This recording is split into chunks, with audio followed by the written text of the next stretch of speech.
We're in part 6 of our series on King David, and this week we are looking at what has to be one of the Bible's more difficult stories. It's a real hard story, this one. This is a story about lustful fixation. What I'm going to do is I'm going to break down some kind of teaching points on this and just take you through these teaching points. And my hope is that with the Bible's very kind of unflinching survey of a very difficult area, that there will be some enlightenment and some healing and some perspectives that we can bring to an issue or to some issues that I think we still wrestle with today in our world. So I'm going to just get straight into this. So number one, my first teaching point, and you'll find this in your YouVersion app, let's just be really clear that what Amnon feels is fixation, not love. What Amnon feels is fixation and not love. And there are several things that give us clues that this is not love in the traditional, healthy, romantic sense. And those clues come through, first of all, in a series of words that we find in the first few verses. Let me just share some of those words with you. Infatuated, frustrated, sick, impossible, miserable, pretend. None of these are characteristics of healthy romantic love, but they are typical of an infatuation or an obsession. I think there's a kind of sliding scale from kind of healthy romantic love all the way across to really obsessive and a really obsessive infatuation. And if we're unsure where we might stand on that scale, we can ask ourselves a pretty straightforward question, actually, that will help us to establish where we're coming from. And the question is this. It's kind of two parts to the same question. Am I motivated by what I can get from this person? Or am I motivated by what I can give to this person? Those are two very different things, aren't they? Whenever we approach our interrelationships with other people, if we're motivated by what we can get from someone, essentially that's going to lead to grasping sins and self-centeredness in a not great way. But if we approach a person in terms of, well, what can I do to give to this person? That's a very different mindset. If we just changed one word in the last part of verse 2, you'll see the difference. Imagine if the Bible said that Amnon found it impossible to do anything for her. Well, that makes it very different, doesn't it? Because that shows a person who's trying to kind of turn over every stone, find every eventuality to serve a person, to kind of do something for them. But this is not what we get. We've got a person who's kind of absolutely obsessed with working out a way of doing something to another person. And so it's self-based. It's about what I can extract. It's about what Amnon can extract from Tamar. Amnon is basically envisaging sex outside marriage. Let's just be frank about it. And the Bible teaches that sex is an exclusive gift to build intimacy between a man and a woman who are married in that exclusive marriage relationship. It's a covenant relationship. We talked about membership earlier being a covenant or an agreement that you're stepping into with other people to build a spiritual house. Well, marriage is a similar agreement between a man and a woman who just decide they love each other, that they decide to love each other enough to spend the rest of their days with each other, and that they've got each other's whole and long-term interests at heart. But Amnon's intentions towards Tamar are to her, not for her. And that reveals a very different agenda. It reveals a desire to take sex from her in a way that she has not permissioned him at all to do. Let's just also pick out a couple of instances in the Bible where we have something very, very different in view. Do you remember the story of Boaz and Ruth? And how one particular night, Ruth is encouraged by her mum, I think it is, to go and sort of sleep at Boaz's feet. And Boaz is kind of curled up on the mat in the threshing room, isn't he? And he wakes up in the middle of the night and he sees this beautiful woman lying at his feet. Now, had he been Amnon with the agenda that Amnon has in this story, that would not have worked out well for Ruth, would it? That could have been a very dangerous situation for Ruth. And as it happens, Boaz goes to the elders at the city gate and says, hey, listen, I'd really like to marry this girl. There's a kinsman redeemer. Do you want her? And he says no. And so the way is publicly paved for that relationship to have a proper footing. This is very, very different with Amnon. Amnon is not interested in that. He's looking to get something from this girl. And so we have a very different scenario. Can I just point out that Boaz's mum was Rahab the prostitute? And that's a really significant piece of information because it tells us that in the journey from one generation to the next generation, we are not determined by what the previous generation got up to or the mistakes that they made. You know, sometimes in the church world, you kind of hear these things, like, I've got these ancestral sins I'm battling, and, you know, there's a line that's come through my family all the way back to the 1800s where there was some problem with X or Y or Z, and therefore I'm struggling with X, Y, or Z. And yes, there's an element of truth in that because family patterns do run over generations. But what the journey of Boaz tells us is that Rahab, despite a bad start in prostitution, decided to get married to a guy called Salmon, or Samar, I think it is. And she had a decent family, and she raised Boaz to be the absolute picture of gentlemanliness. And so from one generation to the next, we see something halted, don't we? We see an ungodly thread is brought to an end. Amen? That's a great thing, isn't it? And I'm sure that there are things in your life where you're praying that an ungodly thread is coming to an end, and like that stops with me. Chloe and I are first-generation Christians. And that means that and I'm sure some of you are here in the room as well, that means some ungodly threads are coming to an end in the name of Jesus. And that's a really, really good thing. Paul gives a great description of what love really is. He gives it in 1 Corinthians 13, and famously it's often read at marriage ceremonies, but it's about love in general. Love is having someone else's long-term interest in your heart and in your mind. 1 Corinthians 13, 4-7 says this: love is patient, love is kind, love does not envy, it's not boastful, it's not arrogant, it's not rude, it's not self-seeking, it's not irritable, it does not keep a record of wrongs. Love finds no joy in unrighteousness, but rejoices in the truth. It bears all things, believes all things, hopes all things, endures all things. And so that example of Boaz, that example from Paul's writing, gives us very clear and healthy pictures of what love is. And what Amnon is in here is not healthy. That it might say in your translation that he loved her. And I think in the CSB it says he was infatuated with her, which is a much better word describing his not great approach to Tamar. So that's number one. Number one, let's just be really clear. What Amnon feels is fixation. It's not love. Number two, no means no. Number two, no means no. Chloe and I have some guideline questions by which we can help people who are looking to get married make a decision about their marriage partner. And there are kind of 6, they're rough and ready questions. They're by no means scientific, but they kind of help you kind of place, is this a person that I could potentially marry? And some of you might find these questions helpful. If the answer to all these questions for you about the other person is yes, that's a good sign. And if for them it's a yes about you, that's an even better sign. And then if it's yes all around, you've got potential for a good marriage there. The questions would be, does this person bring me closer to God? Can I talk with this person about anything and nothing until 3 o'clock in the morning? Do I fancy this person? Can I envisage this person as the parent of my children? Does this person respect my no? Have I grasped through my rose-tinted romantic spectacles that this person really isn't perfect, despite how I feel about them? And if you ask yourselves those 6 questions in a sober and objective way, and for you, that person that you've got these romantic intentions towards, it's a yes to all of those, and it's a yes back from them to you about you, you've got some good ingredients and good raw material to go ahead and form a marriage. You really do. Now, let's take those 6 questions and then run that past the filter of Amnon. And Amnon just fails pretty much most of them. Number 3, do I fancy this person, has been taken to a colossal and obsessive level, to a ridiculously unhealthy place. And then also there's a total disregard for her no.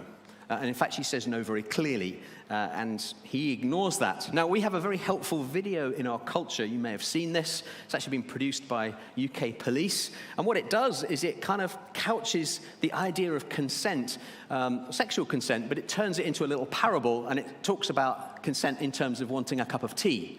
I'm sure one or two of you may have seen this before, but I thought this was important that no is a no, and that you need to understand what consent is. And I know that there's loads of people in the house who already understand this, but I also think the church needs to teach values to society too. And so if there are folk out there that need to see that online, here we go. So please just watch this little video a minute, and you'll get a chance to see the consent tea video, and you'll get the illustration straight away. Play the video for us. Thank you very much, Wayne. No means no in all settings and all contexts. And I think it's really important to just re-emphasize that basic point. And Tamar says no, and Amnon ignores it, and it ends up in a really bad violation. And I appreciate the tea illustration is somewhat humorous, but it teaches a deep truth that actually many in our culture and in society today would really benefit from taking heed of that instruction. Respecting someone's no actually reveals a genuine awareness that their wholeness and their personhood really matters to you properly. And that's very important. Number 3, being shrewd must always be secondary to being godly. Can I say that I do not like the character Jonadab in this story one bit? Not at all. Now, he's a mutual cousin of both Amnon and Tamar, and he suggests a meeting between these two people, knowing full well that one of them does not have pure motivation. He encourages a pretense, he encourages acting, and he encourages Amnon not to be genuine or real. To be honest, Jonadab was offered an opportunity there for him to say to Amnon and sit him down and say, look, dude, you need to either marry this woman and declare your interests openly and upfront, or you need to move on. That's what a healthy man would do to a brother. He'd kind of say, well, what's going on here? Okay, that's not healthy. That needs to stop. Or you need to take it in and kind of make an honest woman of her, really. That's what Jonadab should have done. But he doesn't do that. He sets up a little tryst, or he sets up a means by which these two people are more likely to collide rather than build. And that's a real shame. That's a really disappointing thing that Jonadab does. Later on in verse 32, we also find out that Jonadab seems to have been in the know about Absalom's intentions all along. It says this: Jonadab, son of David's brother Shimei, spoke up, "My lord must not think they have killed all the young men, the king's sons, because only Amnon is dead. In fact, Absalom has planned this ever since the day Amnon disgraced his sister Tamar." Now, how does he know that? How does Jonadab get behind the skin of what's going on and know that? I think he must have been sufficiently in the know with Absalom to understand Absalom's hatred of Amnon for all that time, and yet Jonadab doesn't seem to have done anything about it. Yet again, it would have been far better for Jonadab to advise Absalom openly and healthily and say, dude, you need to find a way to forgive your half-brother, and to move on with your life. You need to find a way of overcoming this in a healthy way. Yes, what has happened is wrong. You shouldn't have done those things. I'm very, very disappointed with how you've treated my sister. But you need to move on. We need to find a way forward through this. I would say Jonadab is actually a total troublemaker. And he's someone who sets up situations in a way that's damaging to other people, and he seems to have more knowledge than he should, and he uses that knowledge to exploit people. And my point about that today is it's all very well being shrewd and sharp, but we've got to use that for God's glory rather than using it to cause damage. Does that make sense? Some of us have got insight about how people work, and actually we're called to ensure that insight is used for godly ends. Jonadab does not do that. Jonadab could have steered Amnon and Absalom, actually both, out of those situations. He genuinely could have prevented the rape. He could genuinely have prevented a murder by applying the knowledge that he had. But he didn't do that. Proverbs 1:7 says, "The fear of the Lord is the beginning of knowledge." We know that one, don't we? When you put God first, it then directs the way in which you use your mind for his glory. If you don't put God first, your mind then becomes something that's just a will unto itself, and suddenly we've got people going off and doing their own thing, not in line with what God would hope. I actually think Jonadab is someone whose shrewdness was ungodly and his influence upon people was disastrous. And if you've got a Jonadab in your life, they take a while to discern. They're tricky customers to have around you. All I can say is that you'd need to judge people by their fruit. If there's a trail of long-term wreckage behind a person in terms of the interrelationships between others, chances are you might have a Jonadab who is kind of setting people against each other. But the difficulty is it's hard to see. That is hard to spot. Number 4, hatred of others often has roots in disliking something in ourselves. Hatred of others often has roots in disliking something in ourselves.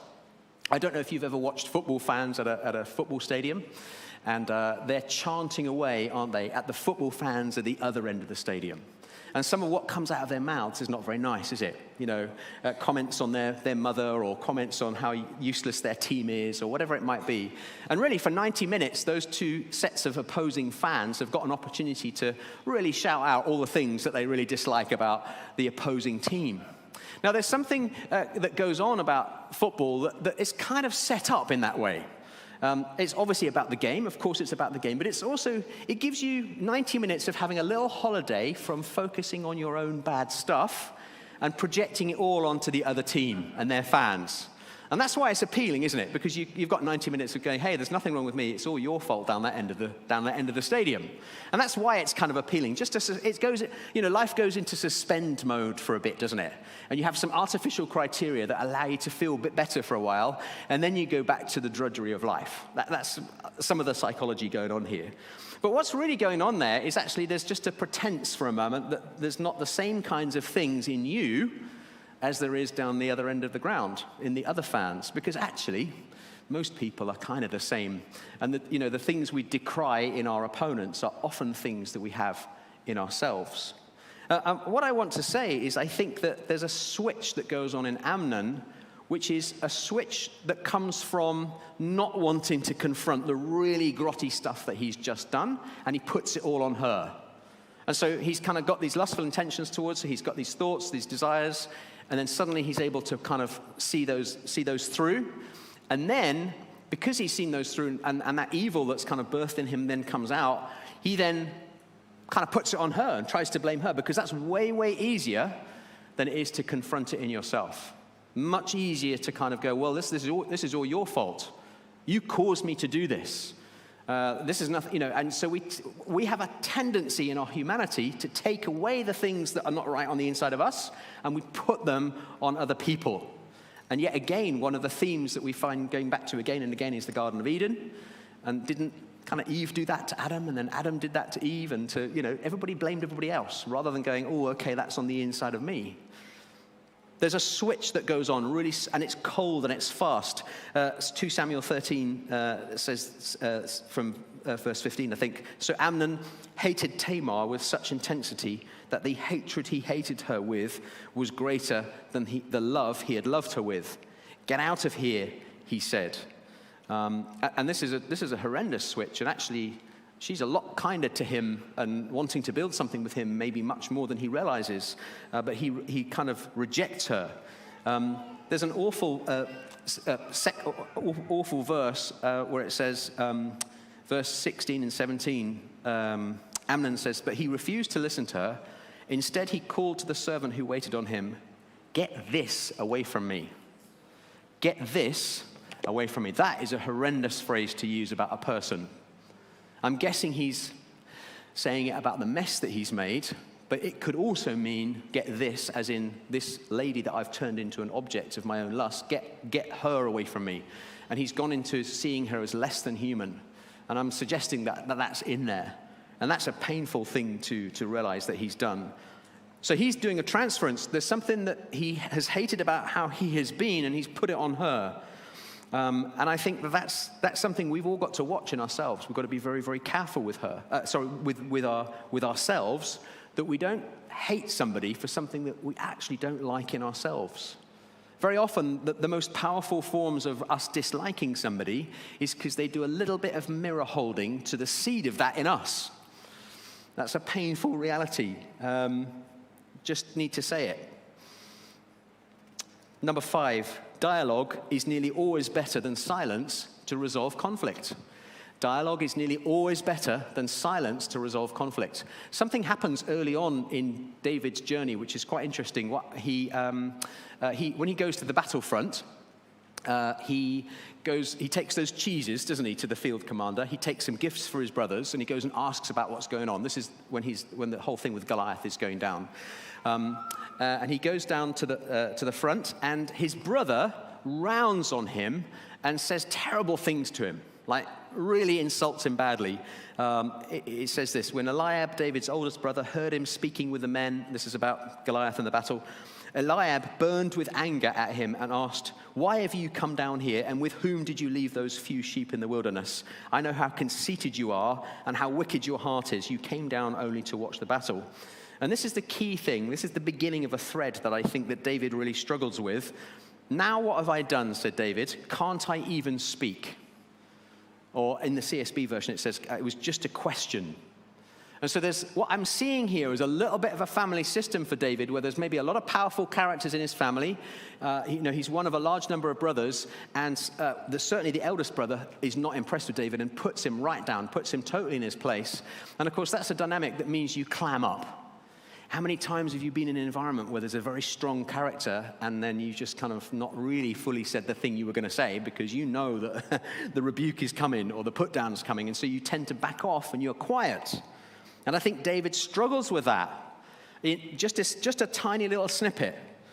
But I think it's a pattern in his family that maybe to retreat from saying what needs to be said. And he kind of pipes up and says, "Well, can't I even say anything?"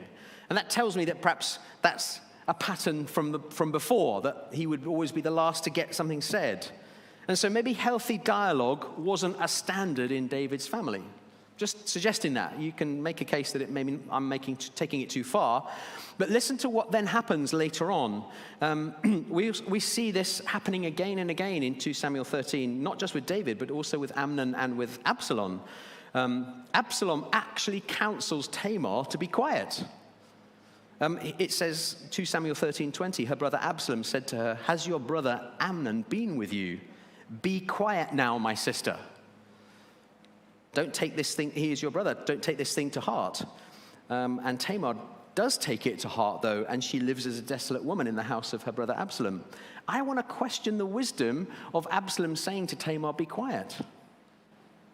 You know, all of our ways to get healthy about a really difficult trauma in our life are going to involve some kind of dialogue.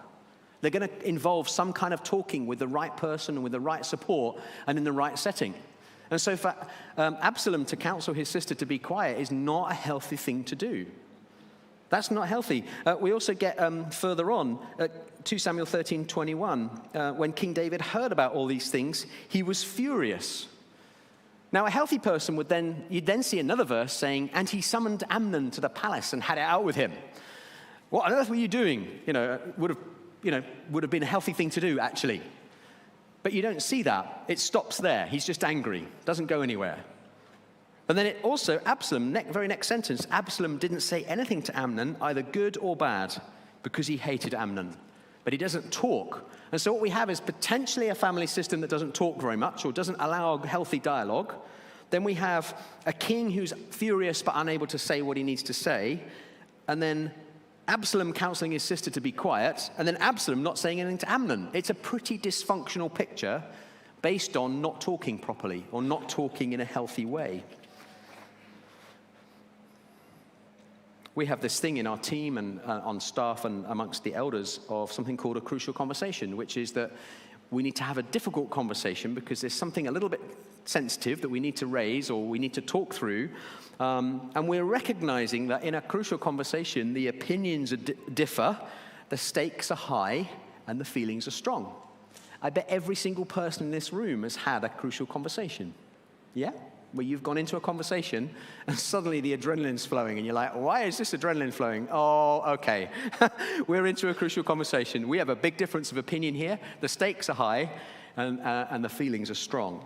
And that can sometimes lead to worse conversations rather than better ones, because your better conversations are when you're more cool, more objective, more clinical, and not in the heat of the moment. Did you know that in a crucial conversation, your adrenaline pumps to make you do fight or flight? And your brain's ability to be cool and rational and objective is reduced by quite a lot. And that's just about the most unhelpful thing, because you need to be cool and rational in a difficult conversation. But the difficult conversations must be had, even though they are not easy, because otherwise conflict doesn't get resolved. Dialogue is the way to try and resolve conflict, even though it feels pretty terrible. Because if we don't do that, things can get bottled up, and then we lead to much worse consequences. In fact, in this story, we get into a murder. Somebody plots a murder because they can't have a proper conversation. Tamar should have had strong support and help to talk through what had been done to her and to confront Amnon, and with help to do that. David should have confronted Amnon as his son. What on earth are you doing? Absalom should have confronted Amnon. You have absolutely violated my sister. Amnon should then have received some kind of judgment or punishment for his actions. That's what should have happened. But for some reason, in this very dysfunctional family, combing out the difficulties with some hard conversations seems to be beyond them. That's very difficult for them. But the price they pay is so much higher than if they'd attempted that. And so the lesson for ourselves is to build up to having that difficult conversation. You knew I was going to say that. You're going to have some hard conversations sometimes. You're going to have to steel yourself and say, hey, I don't like it when you do that. I don't like it when you hurt me, or you hurt me when you do that. Sometimes those are the things you just have to come out and say. And that's really hard. But if you don't say it, it bottles and bottles and bottles, and then you could get into some very, very difficult territory. The way to tell whether you need to have a difficult conversation is that you're plotting vengeance and rehearsing what you'd say in private. You ever done that? On the way to school, or in the car, or maybe in the workplace, or just in a private moment, you're just having, and you say it all, don't you? And you win the conversation. Now that you do, you win. You absolutely win. You come out with that absolute slam dunk put down, and you've won it by yourself, in your mind and in your space. You've won it. But what I'm saying, that's natural. Everybody does that. I think they do. Maybe I'm the only one. But everybody does that. But what's got to be looked for is if that happens a lot. If that happens over and over again over a period of 6 months, let's say, and you've done that, winning it in private conversation 8 or 10 times. Okay, that's your sign that you might need some help to go and have a conversation for real, because then it will sort it out. And what I see is that David and Amnon and Absalom don't do that. They really don't. They're not equipped to do that in whatever way. Number 6, sin in ourselves reduces our capacity to confront similar sins in others. It really does. Did you remember that last week, when we looked at our part 5 message, I talked to you about the idea of the difference between forgiveness and consequences. Well, David's been forgiven, but some consequences now crop up in the message this week. The plain fact is that David was not really able to confront the sexual sin in Amnon because he had sinned sexually himself. Amnon's able to say, well, hold on, Dad, what about you and Bathsheba? And David's got to go, oh, yeah, that wasn't right. And so he's less able to tackle that in Amnon. In addition, he couldn't confront the sin of murder in Absalom because, again, he had murdered Uriah. Absalom could say, well, Dad, you and Uriah, what was that all about? Don't be lecturing me. You can't talk to me about that because you don't have a clean record yourself. And this is where this is hard. So there's forgiveness, but sometimes a shadow of consequences falls across the generations, or it falls into areas that we really wished it wouldn't, because we're then hamstrung by our own inability to fix it, because we don't feel able to fix it because we did it wrong ourselves. Public authority dwindles when private integrity has been eroded. Now, if we submit ourselves fully to Christ and confess our sins properly, then we then get blessed, potentially, with not having to watch the next generation repeat our sins, as in the case with Rahab and Boaz. She came fully round, didn't she? One way or another, she managed to get to a place of making her family system healthy enough to turn Boaz into a total gent.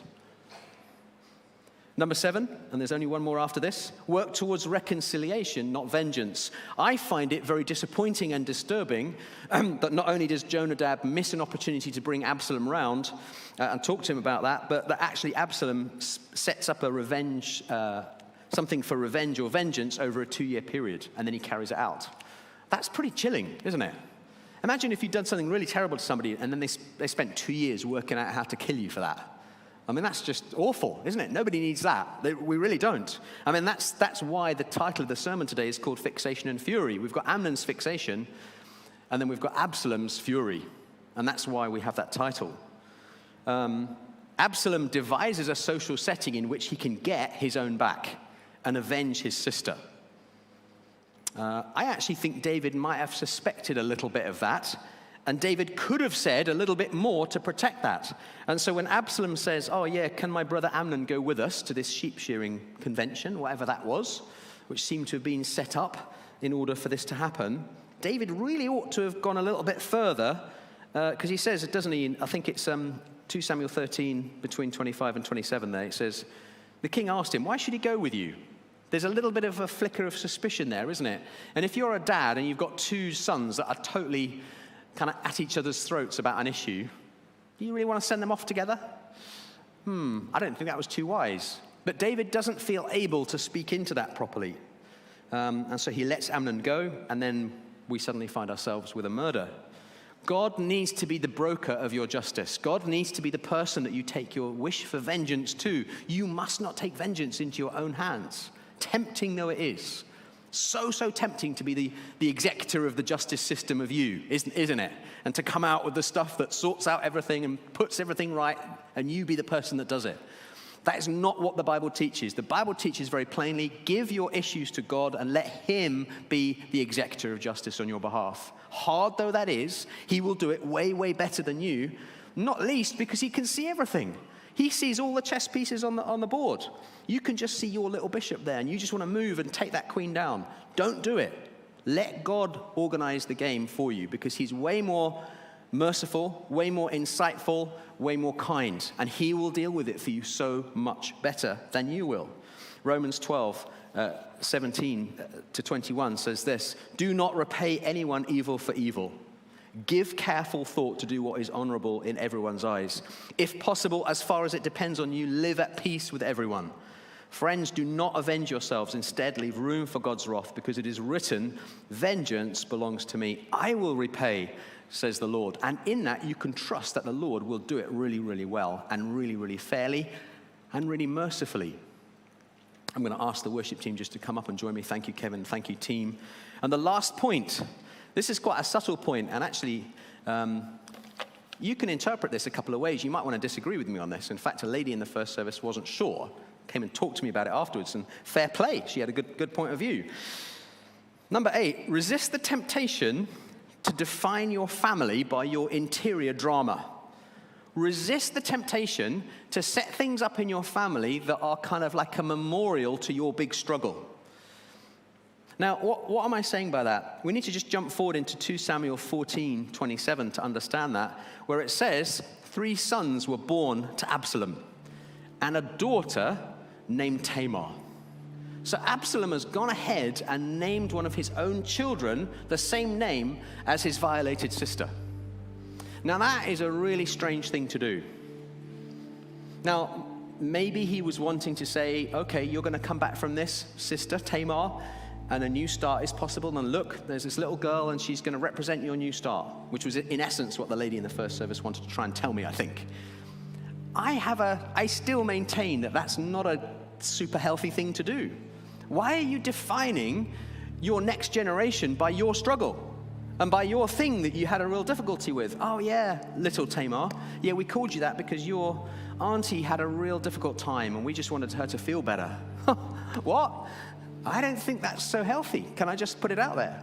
Don't do that. Resist the temptation to typecast your next generation out of the fights that you've had. Give them freedom. Let them be independent. Call them something brand new that has no reference to anything else. Now, don't hear me wrong. I think it's fine to use family names, and to have names that go back a long way is great, if that's innocent and has nothing connected with it. But I'd be really wary of picking a name that's loaded in that way and putting that on a new life. Is that kind? Is that wise? Was that a good thing for Absalom to do? I'm not sure. That's not so healthy. Shall we all stand? Let's all stand. We're going to sing to God. I've asked Kevin to repeat the song we ended our worship with, because it's so powerful. It declares Jesus' health over us. And I think with a difficult message like we've had today, we need to hear that health of Jesus over us, don't we? Because Jesus is the healthy one, always. Remember that. No matter what kind of difficult and murky areas the Old Testament takes us through, Jesus is the Redeemer, isn't he? Jesus is the one who puts us back on the healthy path. And this song does this. And so let's sing in response to the message. Thanks, Kevin. Thanks, team.